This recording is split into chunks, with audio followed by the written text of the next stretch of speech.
बाबा ने बताया advance party में 3 प्रकार की आत्माओं की आवश्यकता है। कौन कौन सी? कौन कौन सी? बहुत सारे संदेश आए थे, 13 दिन तक संदेश चले थे आगे। 13वें दिन दीदी दादी के तन में आए थे, ऐसा हमने सुना है। बोले नहीं, दृष्टि दी थी 13वें दिन। और उन संदेशों में बहुत सारे राज थे। द 4th पिलर, कृष्ण के माँ बाप, राधा के माँ बाप, 3 आ गए थे, चौथे की आवश्यकता थी। फर्स्ट जनरेशन देवता है, उनका गर्भ कैसे पवित्र होगा, उसके रहस्य उन संदेशों में थे। 1 मास तुम ब्राह्मणों ने योग किया, दीदी कोमा में थे, आपके वाइब्रेशंस। दूसरा, उस आत्मा की अपनी तपस्या के वाइब्रेशन। और तीसरा, डायरेक्ट बाबा के वाइब्रेशंस। इन 3 चीजों से वो गर्भ पावन होगा। किसका? देवी देवताओं के, फर्स्ट जनरेशन देवी देवताओं के माँ बाप का, माँ का। पतित शरीर का गर्भ पावन कैसे होगा, उसके रहस्य कुछ उसमें थे। तो एडवांस पार्टी के लिए 3 प्रकार की आत्माएं चाहिए। कौन कौन सी? बोलिए, कौन सी? सबसे पहले तो आदिकाल की आदि रत्न आत्माएं। दूसरा, विशेष योगी आत्माएं जो अपना योग का प्रभाव डाल सके। और तीसरा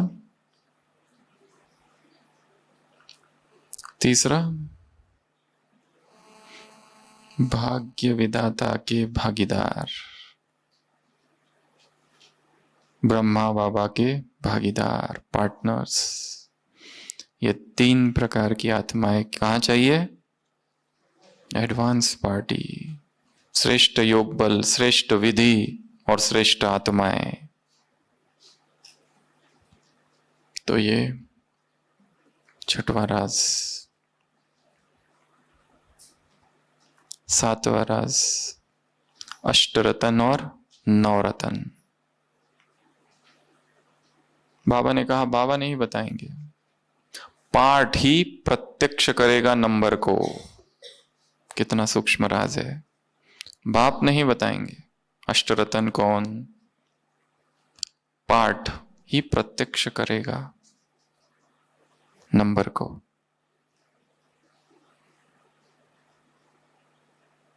तो ये था 8वां राज। 9वां राज, एक प्रश्न। 9वां राज है एक प्रश्न। बताया क्यों नहीं? बाबा को प्रश्न पूछा गया कि दीदी जाने वाली है, ये आपने बताया क्यों नहीं? क्या उत्तर दिया भगवान ने? 3 उत्तर दिए। बताया क्यों नहीं, बताना चाहिए था। कितना योग का वातावरण, योग भट्टी चल रही थी 1 मास तक।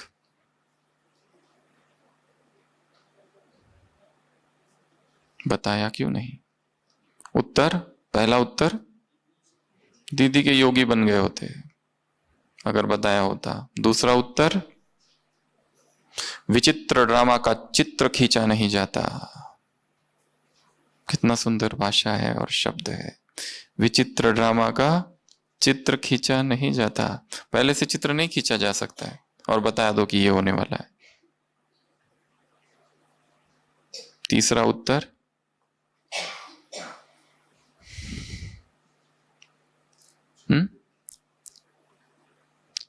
हलचल अचानक का पेपर है, पहले थोड़ी बताया जाता है। और भी 2-3 बातें कही। इस आत्मा का पाठ सबसे न्यारा था, प्यारा था, अब तक जितनी आत्माएं गई उनसे। तो 9वां राज है बताया क्यों नहीं का उत्तर बाबा ने दिया।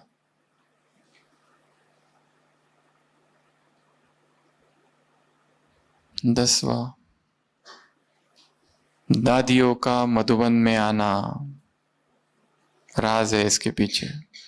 महान आत्माओं का मधुबन में आना राज है इसके पीछे। क्या राज है?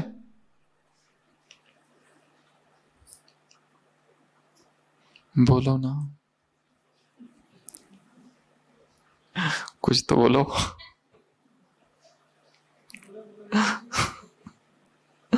सभी ने सुनी है ना मुरली? कल कहा था मुरली में 1 घंटा मुरली पढ़ो और फिर शाम को रिवाइज करो, बोला था ना?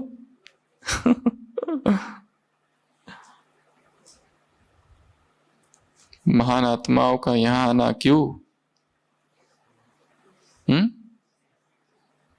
दादियों का यहां आना अर्थात क्या? सारी दादियां आई, वीडियो में बहुत सुंदर दिखाया, बाबा ने सभी दादियों को बुलाया और ऐसे बैठ गए। तो बाबा ने कहा दादियों का यहां आना अर्थात क्या? क्या? सारे विश्व में स्नेह की लहर, सारे विश्व में स्नेह की खुशबू और सारे विश्व में स्नेह की किरण फैलाना। जहां महान आत्माएं आ जाती है, अपने आप विश्व में कुछ कुछ होने लगता है। चला कल्प तरुणचे आरव, चेतना चिंता मणींचे गाव, बोलती जे अर्णव पीयूषाचे। महान आत्माएं जहां आ जाती है, वो एक कल्पतरु नहीं, जैसे एक एक जंगल है कल्पतरु का, एक चिंतामणि नहीं, गांव है चिंतामणि का। जो जो महान आत्मा बोलती है वो क्या है? पीयूष, अमृत है। तो दादियों का यहां आना अर्थात सारे विश्व में स्नेह की खुशबू, लहर और किरणें फैलाना, ये राज है। 10वां राज। 11वां राज, न भगवान का दोष, न ही भगवती का दोष। न भगवान कुछ कर सकता है और ना ही भगवती। क्योंकि दीदी जब यहां से गए थे, चलते फिरते, एक दिन अचानक बाथरूम में शायद चक्कर आ गया था, चेकअप के लिए गए थे और वहां जाकर पता चला ट्यूमर है। Bombay hospital, doctor SN Bhagwati. उस समय की ज्ञानामृत मैगजीन में लिखा है वो ट्यूमर शायद बिनाइन था, मैलिग्नेंट नहीं था। 2 प्रकार के ट्यूमर होते हैं, क्रूर और अक्रूर। एक होता है कैंसर, एक होता है non cancerous. Medical history detail पता नहीं, परंतु एक डॉक्टर जो बॉम्बे हॉस्पिटल में काम करते थे पहले, उनका कहना है कि एक बार वो हॉस्पिटल में थे तो एक डॉक्टर ने उनको देखा और कहा कि आप ब्रह्मा कुमारी से हो? उन्होंने कहा हाँ। तो उन्होंने कहा कि मेरे जो बॉस थे प्रोफेसर SN भगवती, उन्होंने आपके एक सीनियर टीचर को ऑपरेट किया था और वो जो डायग्नोसिस उसने बताया वो कुछ और था, एस्ट्रोसाइटोम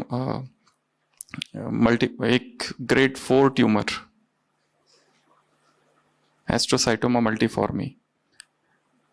बिनाइन था, मैलिग्नेंट था, पता नहीं, पर जो भी था ऑपरेट हुआ। और ऑपरेट होने के बाद दीदी को उस डॉक्टर ने, जो कि असिस्टेंट था उनका SN भगवती, उन्होंने कहा फिर वास्कुलर कॉम्प्लिकेशंस हो गए और दीदी कोमा में चले गए। 1 मास तक कोमा में थे और फिर सुबह 30 तारीख को 6:30 बजे शरीर छोड़ दिया।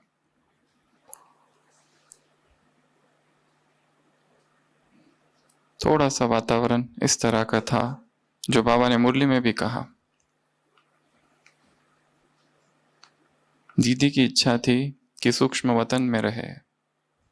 बाबा ने संदेशों में बताया था कि 1 मास तक बाबा ने दीदी को सूक्ष्म वतन में बहुत सारे अनुभव कराए। भगवान जो सोचता है और करता है कुछ और होता है, मनुष्य कुछ और सोचता है। बाबा ने कहा उस डॉक्टर का तो बहुत स्नेह था, माँ समझता था दीदी को, अभी अभी शरीर छोड़ा है उन्होंने 2013 में। तो ड्रामा राजों से भरा हुआ है। मृत्यु का समय, हर एक की मृत्यु का समय, स्थान और कारण निश्चित है। समय, स्थान और कारण निश्चित है। महात्मा बुद्ध के जीवन में वर्णन है, अंतिम 6 वर्ष बहुत पीड़ा में गए, 6 मास। एक दिन एक गरीब किसान ने उन्हें भोजन के लिए बुलाया और सबसे पहले आमंत्रण उसने दिया। बहुत दिनों से आमंत्रण दे रहा था, परंतु पहले नहीं था वो, इसके लिए इस बार वो सुबह सुबह चला गया अमृत वेला और महात्मा बुद्ध को आमंत्रण दिया कि मेरे घर आइए आप भोजन के लिए। महात्मा बुद्ध उसके घर भोजन के लिए जाते हैं। वो इतना गरीब बिहार का रहने वाला किसान, खाने के लिए कुछ नहीं, रोटियां, तो वो वहां से मशरूम, कुकुरमुत्ता जिसको कहते हैं, वो सड़ा हुआ शायद होता है और शायद जहरीला हो चुका होता है, उसी को लेके आता है, उसी की सब्जी बनाता है और वही खिलाता है। बहुत कड़वा होता है। महात्मा बुद्ध आते हैं और खाते हैं। पूछता है कैसा है? महात्मा बुद्ध कहते हैं बहुत स्वादिष्ट है, परंतु वो बहुत, क्योंकि वो मशरूम जो होते हैं जहां उगते हैं, पता नहीं कौन सा पानी वहां होगा, वो जहरीला था और बाद में तबीयत खराब हो गई। महात्मा बुद्ध ने कहा कि धन्य है वो किसान कि जिसने मुझे अंतिम भोजन खिलाया, और उनकी मृत्यु हुई, परंतु उन्होंने कहा मुझे कोई मार नहीं सकता क्योंकि मैंने अमृत को पा लिया है और कोई ना कोई तो कारण बनेगा ही। इस तरह के वर्णन इतिहास में भी है।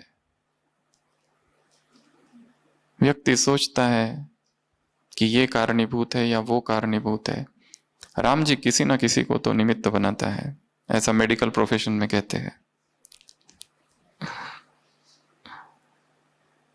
तो दोषारोपण करना, ब्लेम गेम करना, और जब भी कोई वीआईपी के साथ कुछ होता है तो ये चलता है सब जगह, चाहे अध्यात्म क्षेत्र में चाहे संसार में। मृत्यु को व्यक्ति इतनी आसानी से, सहजता से स्वीकार नहीं करता।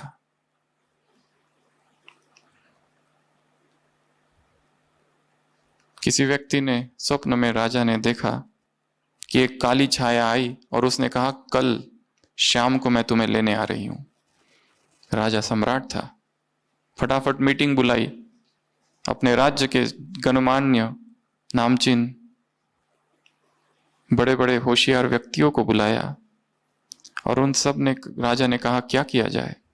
कईयों ने बहुत सारे अलग अलग सजेशंस दिए और राजा ने कहा, एक बूढ़ा व्यक्ति था जिसने कहा इनकी बातें सुनते रहोगे तो मृत्यु आ जाएगी शाम तक, अच्छा होगा कि एक घोड़ा ले लो और भागने चालू कर दो यहां से, जितना दूर भाग जाओगे अच्छा है, क्योंकि मृत्यु तो शाम को आने वाली है। वो काली छाया, क्या भरोसा जल्दी आ गई, तुम एक सबसे तेज चलने वाला घोड़ा ले लो और भागना चालू करो।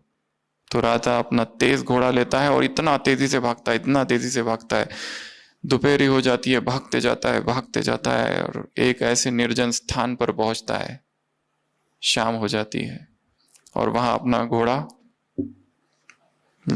खड़ा करता है और खड़ा होता है और सोचता है कि वाह, घोड़े को भी धन्यवाद देता है कि तेरी वजह से आज मेरी जान बच गई, कि मैं इतना दूर भाग के आ गया। और थोड़ी देर में एक दूसरी आवाज सुनता है, एक काली छाया, वो भी घोड़े को धन्यवाद कर रही है। वो कहती है कि तेरा बहुत धन्यवाद, मुझे तो पता ही नहीं था कि राजा इतनी दूर आ भी सकेगा, तेरी वजह से आया, मैं कब से सुबह से यहीं पर बैठकर इंतजार कर रही हूं। मुझे तो भरोसा ही नहीं था कि राजा इतना भागेगा, क्योंकि मृत्यु का स्थान और जिस घटना में, जिस स्थान पर वो बैठा था, जहां उसको मैंने बताया जाकर, इतना लंबा रास्ता, विश्वास ही नहीं था। तेरी बहुत मैं कृतज्ञ हूं, घोड़े के प्रति छाया कहती है। और राजा को कहती है आखिर तुम आ ही गए, कोई बच नहीं सकता। स्थान, समय और कारण निश्चित है। इसके लिए बाबा ने कहा उसके प्रति कोई संकल्प नहीं चलाना।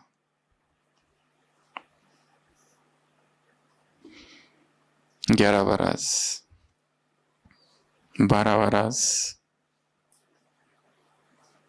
और एक चीज है, एक डॉक्टर के केबिन से एक पेशेंट बाहर निकलते निकलते पूछता है, डॉक्टर मुझे मरने से बहुत डर लगता है, मुझे बताओ मृत्यु के उस ओर क्या है।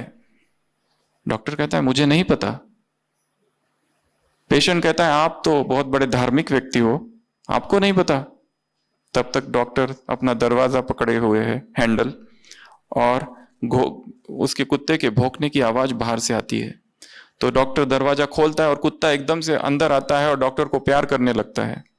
उसी का कुत्ता होता है। तो डॉक्टर कहता है देखा, ये जो कुत्ता था इसको इस केबिन में पहली बार आ रहा है। उसे ये नहीं पता था कि दरवाजे के अंदर क्या है, परंतु उसे ये पता था कि मेरा मालिक अंदर है। इसके लिए मैं ये नहीं कह सकता कि मृत्यु के उस पार क्या है, उस दरवाजे के बाहर, परंतु मुझे ये पता है कि मृत्यु के उस पार मेरा मालिक है। My master is beyond the door of death.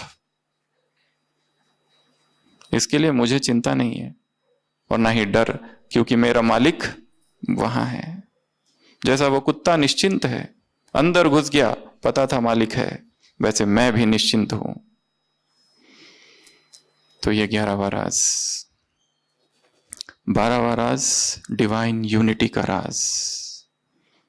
बाबा ने कहा दादियों के लिए, दादियों में डिवाइन यूनिटी है। ये तो नहीं सोचते कि दादी अकेली हो गई दीदी के जाने के वजह से। 14 साल साथ, 14 साल सिंध, हैदराबाद, कराची में तपस्या, 19 साल आबू में यहां ब्रह्मा बाबा के साथ। 14 साल की तपस्या, 14 साल साथ में संचालन। दादी को पूछा, दादी को तुम अकेले समझते होंगे, परंतु दादी अकेली नहीं है, क्योंकि इनका आपस में अंदरूनी प्यार है, आंतरिक प्रेम, इंटरनल लव। आपस में यूनिटी है, स्नेही है, सहयोगी है। और डिवाइन यूनिटी के लिए कहा पालना देने की यूनिटी। एक मनोहर पार्टी, एक डिवाइन यूनिटी। मां बनकर पालना देना, जैसे दीदी ने सबको मां बनकर पालना दी। दूसरी पालना तो लेनी है बाप से, परंतु बाप की पालना लेने की भी दो पात्र चाहिए। वो काम है डिवाइन यूनिटी का। तो डिवाइन यूनिटी का राज। 13वां राज स्वतंत्र पंछी का राज। ताली बजाए और उड़ना, किसी भी स्थान में और विशेष सेवा में भी ना अटकना, यह है स्वतंत्र पंछी बनना। सेवा ही पिंजड़ा ना बन जाए, सेवा ही बंधन ना बन जाए, सेवा ही भेड़िया ना बन जाए, स्थान ही बंधन ना बन जाए। स्वतंत्र पंछी की परिभाषा बाबा ने दी है, स्वतंत्र पंछी। तो स्वतंत्र पंछी का राज। एक और राज रह गया था, दीदी की विशेषताओं का राज। 4 विशेषताएं बाबा ने गिनाई। एक, सेवा में उमंग उत्साह। दूसरा, सहयोगी, योगी, प्रयोगी। चारों ही गुण हमें अपने अंदर धारण करने हैं। योगी भी बनना है तो उसका प्रयोग भी करना है, सहयोगी भी बनना है, और सेवा में उमंग उत्साह, ये भी एक राज है। और फिर अंतिम 3 राज है पांडवों से मुलाकात। सभी भाइयों को बाबा ने, वरिष्ठ भाइयों को स्टेज पर बुलाया और सबसे पहला एक राज उसमें बताया, कंबाइंड। शिव शक्तियों की शक्ति है, परंतु आपकी भी विशाल शक्ति है, कंबाइंड चतुर्भुज। स्वयं को क्या समझना है? चतुर्भुज, कंबाइंड, जैसे शिव शक्तियां हैं और शक्तियों के साथ मिलकर काम करने वाले, तभी सफलता होगी, नहीं तो सफलता नहीं होगी। कितना सूक्ष्म राज है सेवाओं का।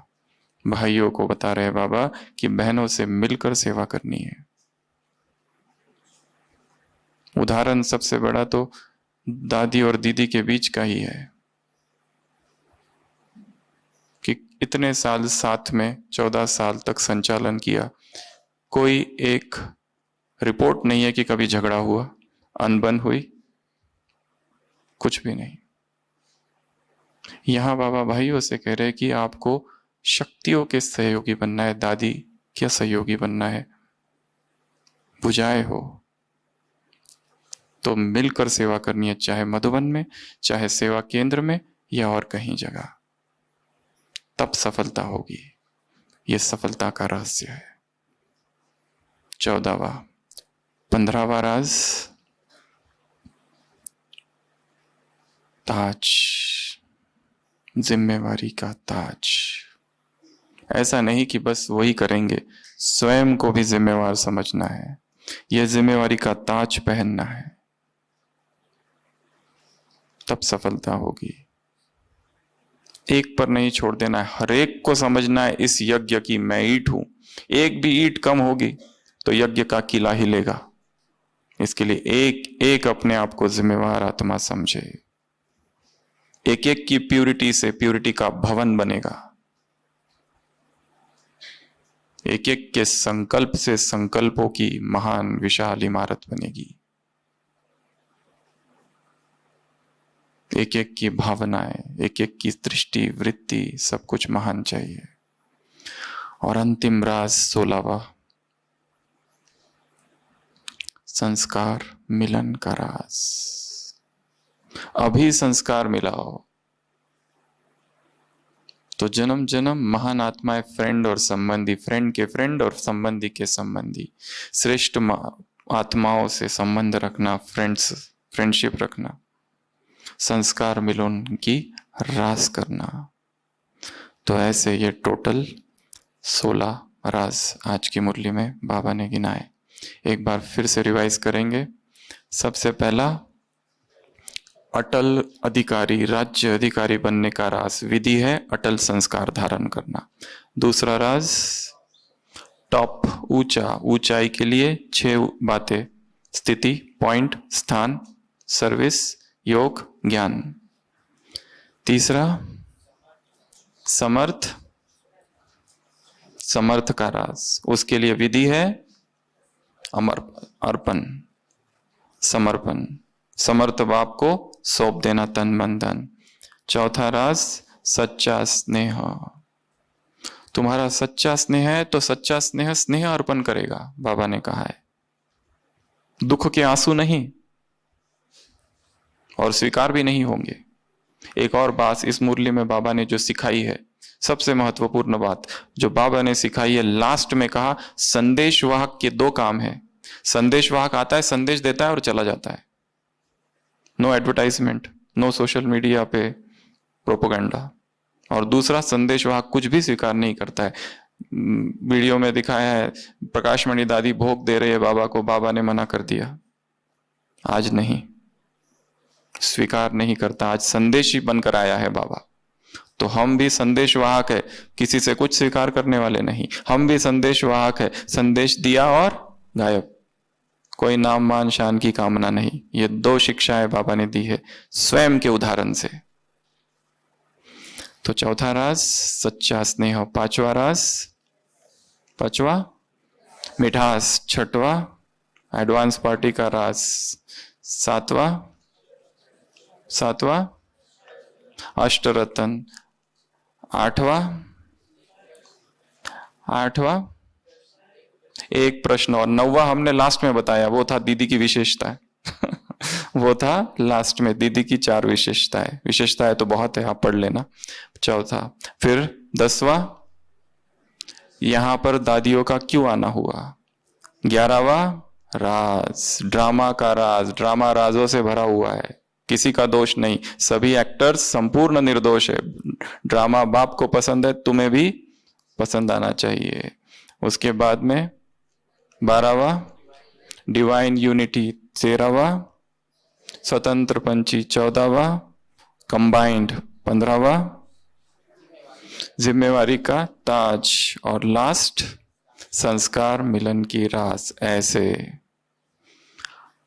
अटल राज्य अधिकारी आत्माओं को, ऐसे अटल स्थिति में रहने वाली आत्माओं को, ऐसे निश्चय बुद्धि निश्चिंत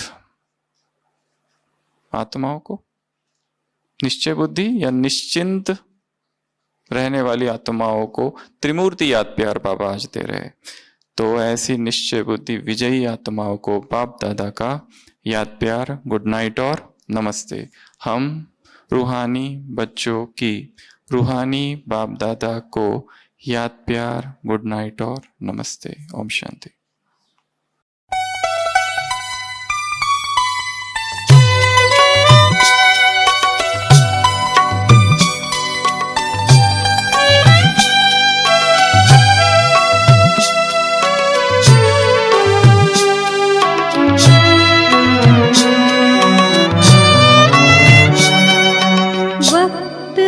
कम लंबी मंजिल, तुम्हें तेज कदम चलना होगा। हे परम तपस्या के पथिकों, तुम्हें नूतन पथ रचना होगा। वक्त है कम लंबी मंजिल, तुम्हें तेज कदम चलना होगा।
क्षितिज के कोने में बितान नया बुनना होगा।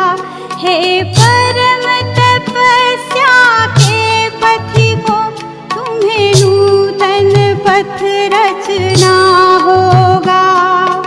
वक्त है कम लंबी मंजिल, तुम्हें तेज कदम चलना होगा।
चढ़ गलना होगा। हे परम तपस्या के पथिकों, तुम्हें नूतन पथ रचना होगा। वक्त है कम लंबी मंजिल, तुम्हें तेज कदम चलना होगा।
रचना होगा।